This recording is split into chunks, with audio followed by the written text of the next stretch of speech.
Hello friends, मेरा नाम हुसैन है। स्वागत है आपका हमारे चैनल फार्मा लेक्चर्स में। आज का वीडियो बहुत ज़्यादा इंपॉर्टेंट होने वाला है आपके सेमेस्टर एग्जाम के लिए, बिकॉज आज के इस वीडियो में हम बात करने वाले हैं कॉस्मेटिक साइंस के इंपॉर्टेंट क्वेश्चन के सॉल्यूशन के बारे में, जिसमें आज का वीडियो देख के आपका जो यूनिट 2 है ना, ये अच्छे से कंप्लीट हो जाएगा।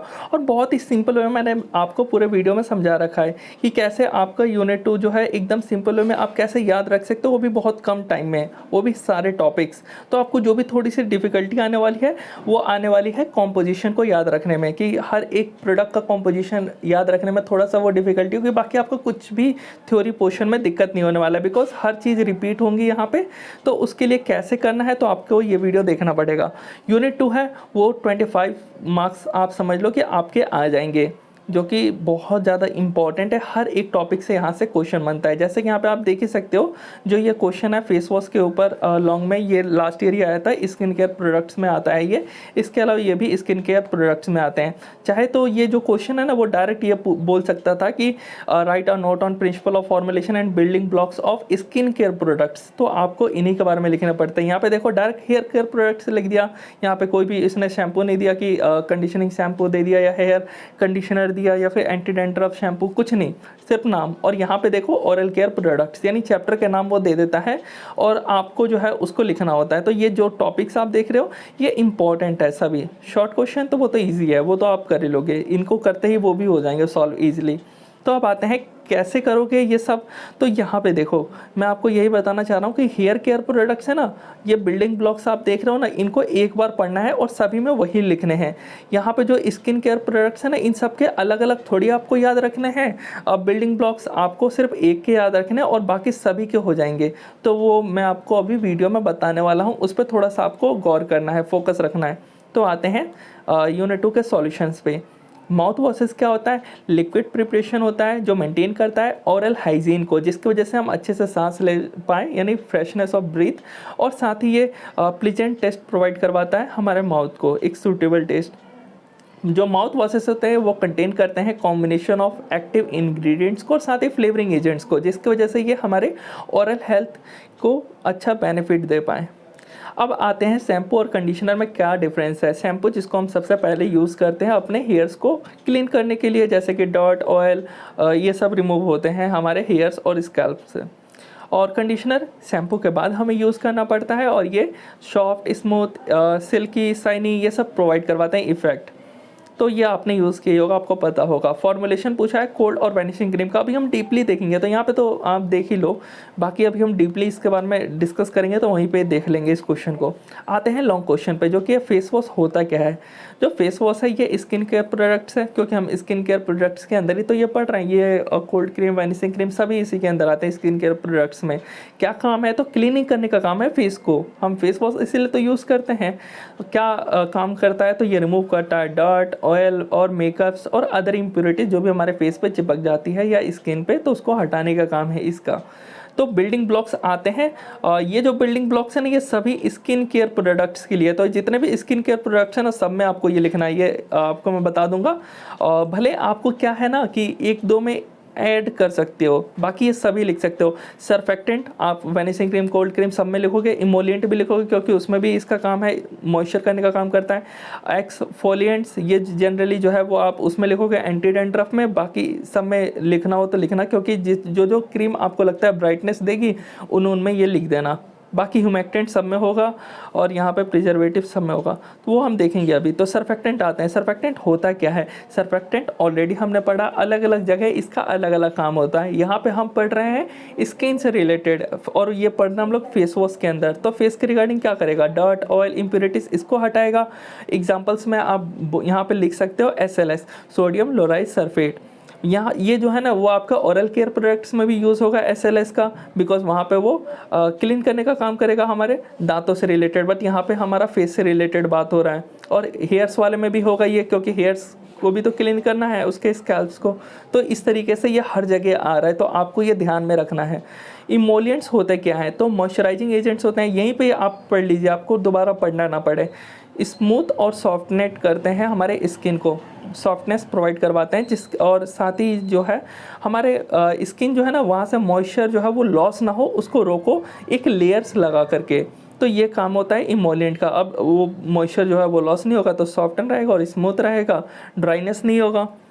एग्जाम्पल पे आप ऑयल्स और बटर्स में बता सकते हो, jojoba oil, shea butter, cocoa butter, ये सब आप बता सकते हो। एक्सफोलिएंट्स जो कि ब्राइटनर्स बोले जाते हैं, ब्राइटनर एजेंट्स बोले जाते हैं, जो कि एक तो ये ब्राइटनेस प्रोवाइड करवा रहे हैं और साथ ही डेड स्किन है ना, इसको हटाने का काम कर रहे हैं। और डेड स्किन यहाँ पे हटाने का काम कर रहे हैं, और एंटी डेंड्रफ शैम्पू में स्कैल्प्स जो डेड हो जाती है वहाँ पे वो हटाने का काम करेंगे। ये फेस पे काम कर रहे हैं जनरली स्किन के। ह्यूमेक्टेंट्स के बारे में बात करें, एग्जांपल सिट्रिक एसिड और ग्लाइकोलिक एसिड। ह्यूमेक्टेंट्स इमोलिएंट जैसे काम होगा, मॉइस्चर को रोक के रखो, लॉस मत होने दो।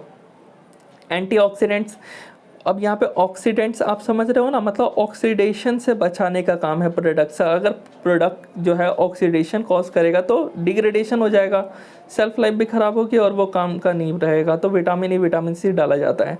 एडवांटेज डिसएडवांटेज में आप बता सकते हो, क्लीन, हाइड्रेट, ब्राइट और रिमूव करना डेड स्किन को, प्रिवेंट करना स्किन प्रॉब्लम्स जैसे एक्ने, डार्क स्पॉट्स। डिसएडवांटेज में किसी किसी को ये पीलिंग जैसा शो होने लगता है, यानी छिलने लगता है, उसका स्किन हटने लगता है एक तरीके से, फटना बोल सकते हो आप। और ड्राई स्किन, सूखा सूखा स्किन लगना यूज़ करने के बाद, गर्म सा महसूस होना, रेडनेस दिखना फेस पे। अब आते हैं कोल्ड और वैनिशिंग क्रीम पे। इनके भी जो है वो सेम है, जैसा कि मैंने आपको बताया ना, बिल्डिंग ब्लॉक्स अभी जो हमने पढ़े हैं वो सब यहाँ पे भी आएंगे, लेकिन यहाँ पे एक या दो बस ऐड होंगे, बाकी सारा चीज़ वही चलेगा।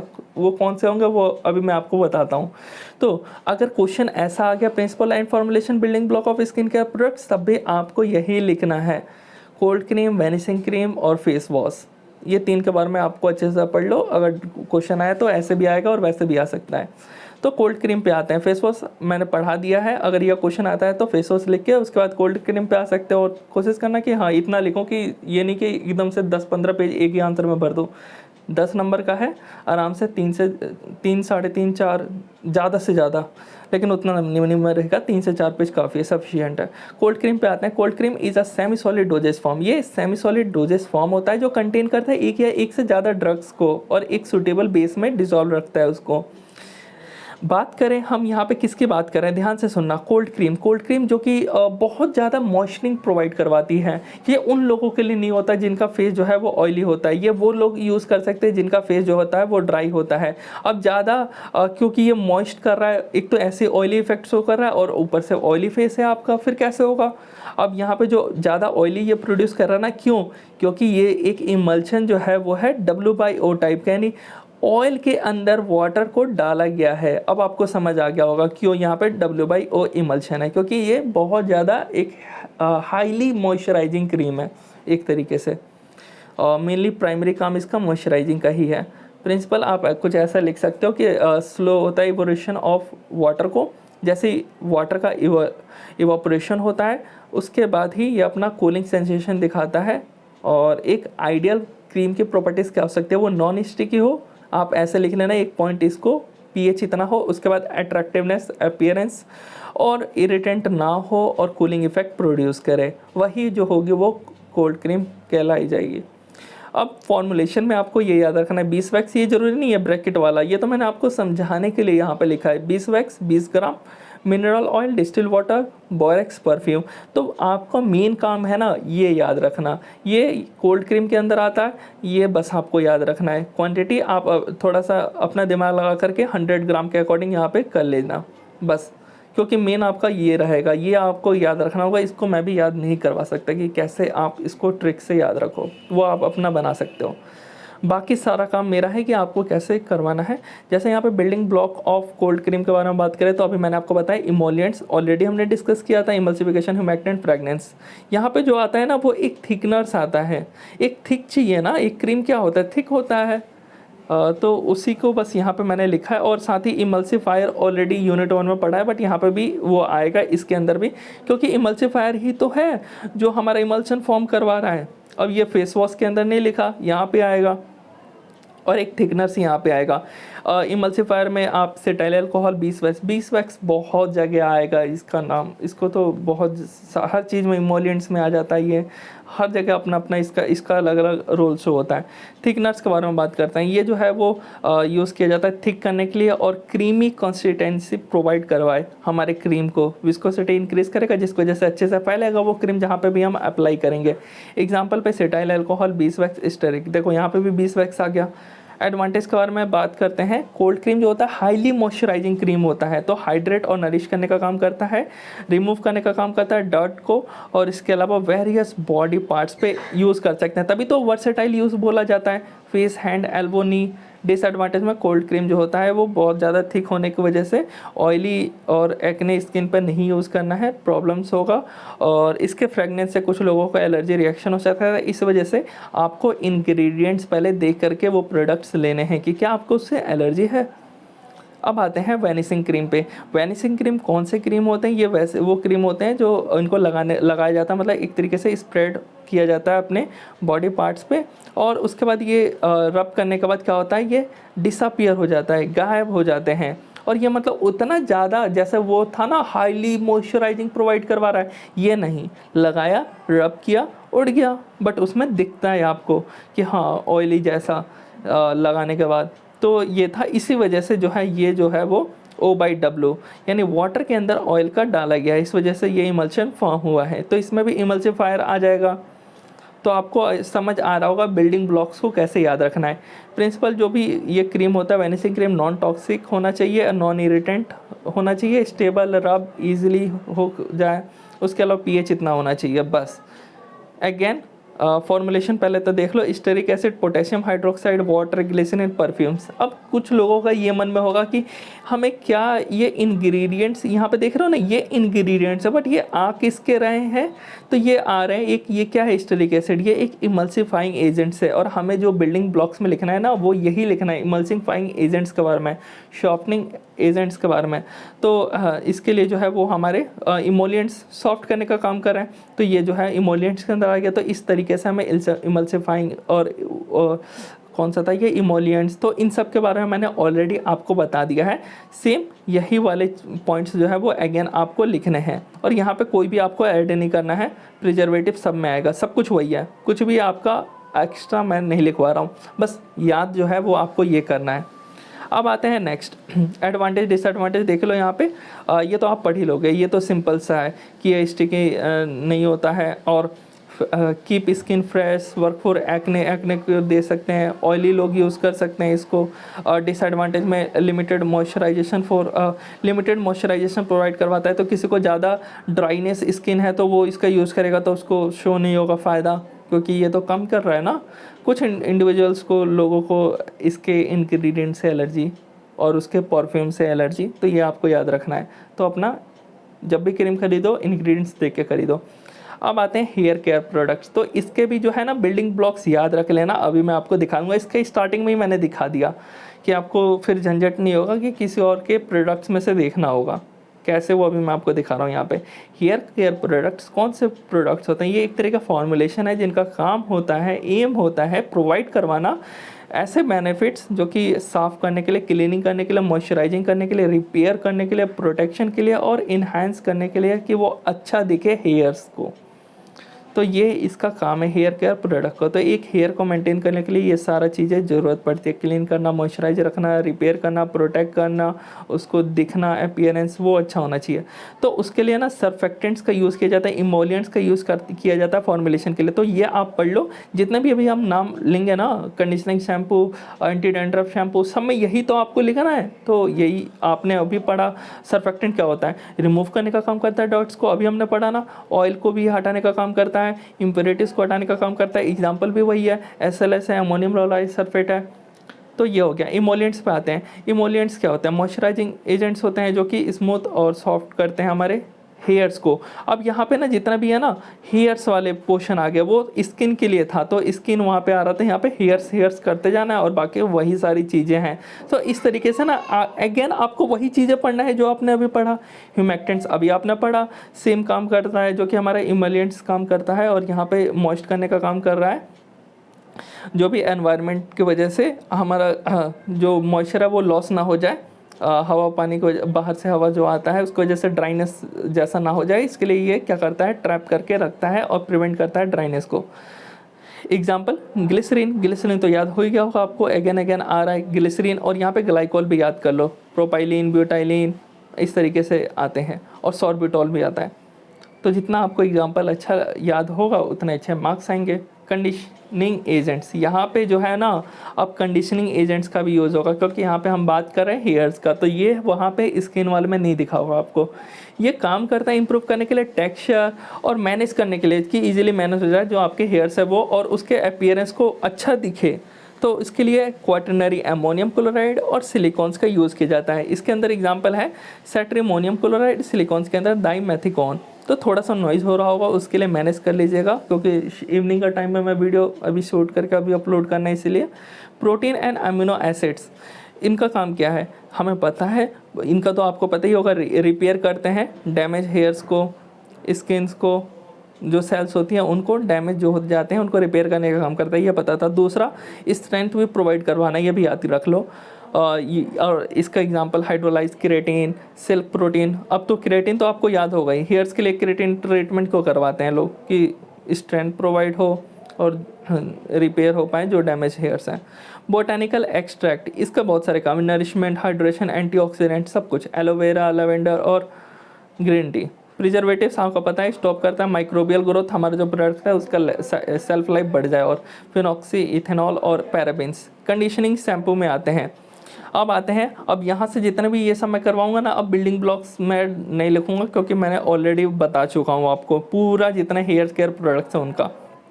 कंडीशनिंग शैम्पू एक टाइप का हेयर केयर प्रोडक्ट होता है जो कंबाइन करता है क्लींजिंग प्रॉपर्टीज़ को।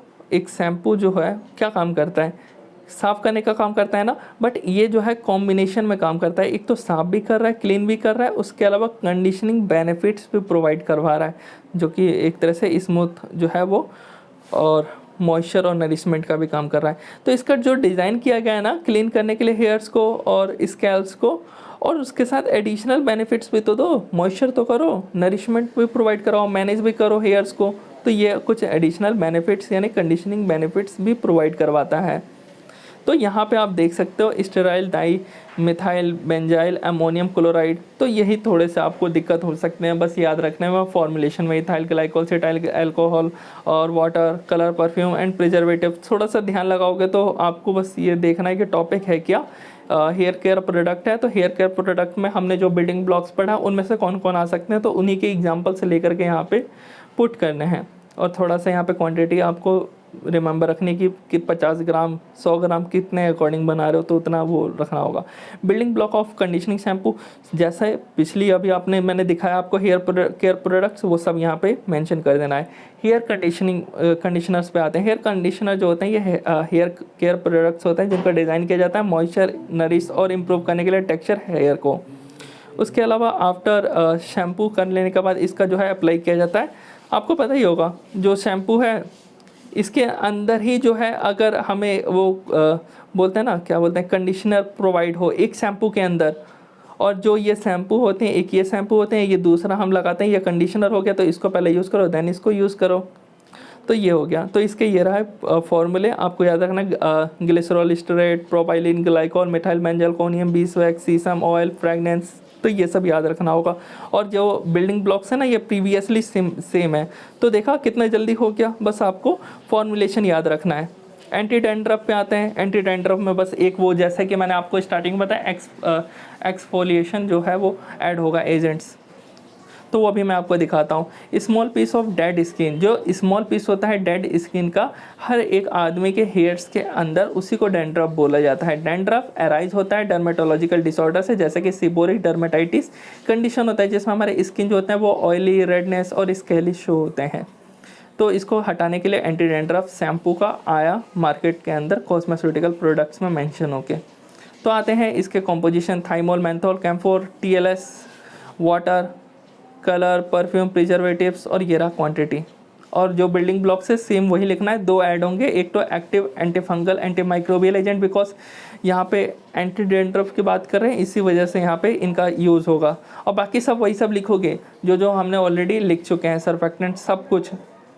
कीटोकोनाजोल और जिंक पायरेथिन आप यूज़ कर सकते हैं as a anti fungal anti microbial agents. अब आपको पता ही है एंटी माइक्रोबियल मतलब बैक्टीरिया और एंटी फंगल जो फंगल से रिलेटेड फैल रहे हैं उनको। अब यहाँ पे नेक्स्ट जो है वो एक्सफोलिएटिंग एजेंट्स, ये रिमूव करते हैं डेड सेल्स को हमारे स्कैल्प से, तभी तो एंटी डैंड्रफ एक्शन हमें शो हुआ। सैलिसाइलिक आप बता सकते हो एसिड।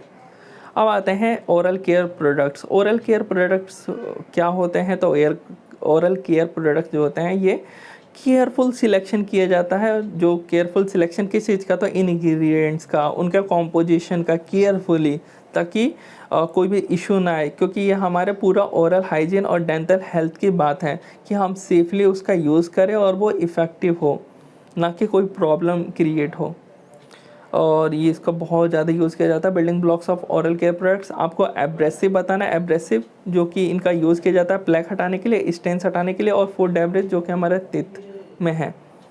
प्रोवाइड करवाना क्लीनिंग और पॉलिशिंग एक्शन को चमका देना एकदम साफ करके, और calcium carbonate, silica, alumina. Fluoride में आते हैं प्रिवेंट करना टूथ डिके को, और स्टेनाइन प्रोवाइड कराना टूथ इनेमल को। एग्जाम्पल में एसएलएस है, सोडियम मोनोफ्लोरोफॉस्फेट है, और सोडियम फ्लोराइड है।